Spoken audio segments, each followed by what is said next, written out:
Hello nursing students and welcome back to my YouTube channel. I am G Rishi, a BSc nursing student and you're watching Kirti Rishi.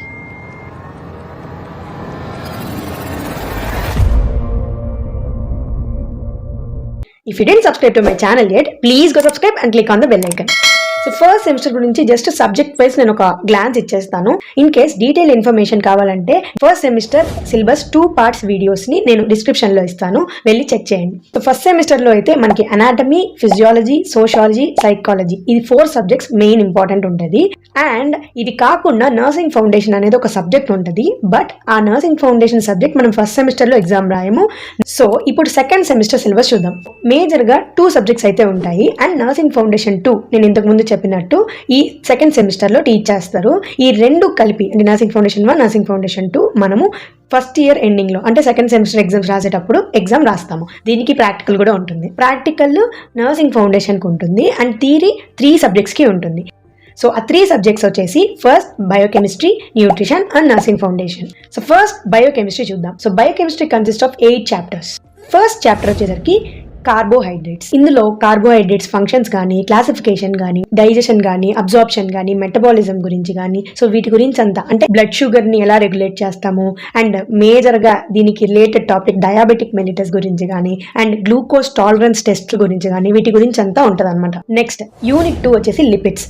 Lipids అంటే nothing but fats. So ఇందులో different types of fatty acids, essential, non essential వీటి గురించి ఉంటుంది. And దానికి తాలూకు disorders ఉంటుంది, cholesterol గురించి ఉంటుంది, లైపోప్రోటీన్స్ గురించి ఉంటుంది. Unit 3 proteins. ప్రోటీన్స్ అంటే these are the energy source of our body. అంటే ప్రోటీన్స్ యొక్క డైజెషన్, అబ్జార్ప్షన్ సేమ్ అన్నిటికీ ఒకటేలాగా ఉంటాయి క్లాసిఫికేషన్. బట్ డిజార్డర్స్ తాలూకు మారుతూ ఉంటాయి అండ్ వాటి ప్రొఫైల్స్ కూడా మారుతూ ఉంటాయి అనమాట.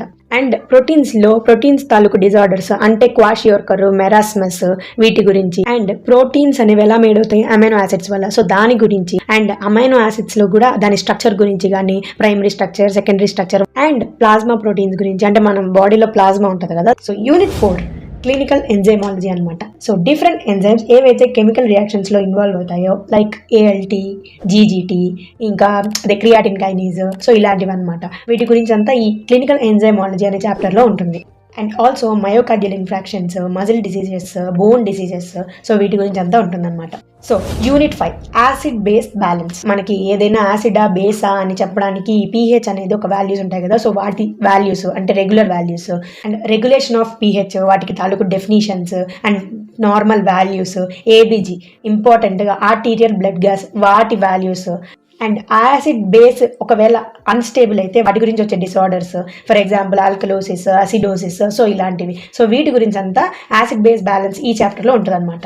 Unit 6 him catabolism. Him catabolism అంటే పేర్లోనే ఉంది హీమ్ అంటే హిమోగ్లోబిన్ అనమాట. ఈ 2 పార్ట్స్ ని అంటే హిమోగ్లోబిన్ లో ఈ రెండిటిగా డివైడ్ చేసేదాన్ని కెటబాలిజం అంటారు. అంటే బ్రేక్ డౌన్ ని జనరల్ గా కెటబాలిజం అంటారు. సో ఈ హీమ్ డిగ్రేడేషన్ పాత్వే అంటే ఎలా బ్రేక్ డౌన్ అవుతుంది అండ్ ఇందులో చాలా ఇంపార్టెంట్ జాండీస్ ఆ కండిషన్ గురించి కూడా ఉంటుంది. సో ఇలాంటి ప్రాసెసెస్ గురించి మెయిన్ గా హిమోగ్లోబిన్ గురించి దాని బ్రేక్ డౌన్ పాత్వే గురించి ఈ చాప్టర్ లో ఉంటుంది. యూనిట్ 7 లో చాలా సింపుల్ బట్ చాలా ఇంపార్టెంట్ ఆర్గన్ ఫంక్షన్ టెస్ట్ అనమాట. ఇందులో ఉండేది 3 మాత్రమే. Liver function test, kidney function test and thyroid function test అనమాట. ఈ వాల్యూస్ అనేది చాలా ఇంపార్టెంట్. మనము ఎప్పుడైనా ఏదైనా డిసీజ్ వచ్చినప్పుడు హాస్పిటల్కి వెళ్ళినప్పుడు మనకి ఒక బ్లడ్ టెస్ట్ లేకపోతే LFTనో RFTనో యాక్చువల్గా సజెస్ట్ చేస్తారు. మనం బ్లడ్ శాంపిల్స్ ఇచ్చి మనము ఆ టెస్ట్ చేసుకుంటాం. అప్పుడు ఒక రిపోర్ట్ ఇస్తారు కదా, ఆ రిపోర్ట్లో వీటి తాలూకు వాల్యూస్ అనేవి వస్తాయి అనమాట. దాన్ని బట్టి డిసీజ్ని డయాగ్నోసిస్ చేస్తారు. సో ఇవన్నీ డయాగ్నోస్టిక్ టెస్టింగ్స్లోకి వస్తాయి అనమాట. సో ఈ ఆర్గన్ ఫంక్షన్ టెస్ట్ అనే చాప్టర్ని ఖచ్చితంగా మిస్ చేయకుండా చదువుకోండి. 8th chapter and last chapter immunochemistry. Structure of immunoglobulins nothing but antibodies. మనం ఈ యాంటీబాడీస్ గురించి దాని స్ట్రక్చర్ కానీ డిఫరెంట్ టైప్స్ ఆఫ్ యాంటీబాడీ గ్యామ్ డే అంటారు దాన్ని. అంటే ఒక్కో ఇమ్యూనోగ్లోబిన్ కి ఒక్కో ఇంపార్టెన్స్ ఉంటుంది. అండ్ ఆల్సో ఇందులో నా ఫేవరెట్ టాపిక్ ఏదైనా ఉందంటే అది ఎలిసా. సో ఎలిసా అంటే ఎంజైమ్ లింక్డ్ ఇమ్యూనోసార్బెంట్ అస్సే. సో ఈ ఎలిసా అనేది ఒక డయాగ్నోస్టిక్ టెస్ట్. ఈ ఎలిసా అనేది యాంటీబాడీస్ అండ్ యాంటీజెన్ ని డిటెక్ట్ చేయడానికి యూజ్ చేస్తారు. So that's all about biochemistry. So that's all for this video and thank you so much for watching. And ఈ video కనుక మీకు నచ్చినట్టయితే లైక్ చేయండి, షేర్ చేయండి అండ్ సబ్స్క్రైబ్ చేసుకోండి అండ్ గంట సింబల్ని ఠంగ్ అని కొట్టండి. See you guys with another amazing video and until then bye.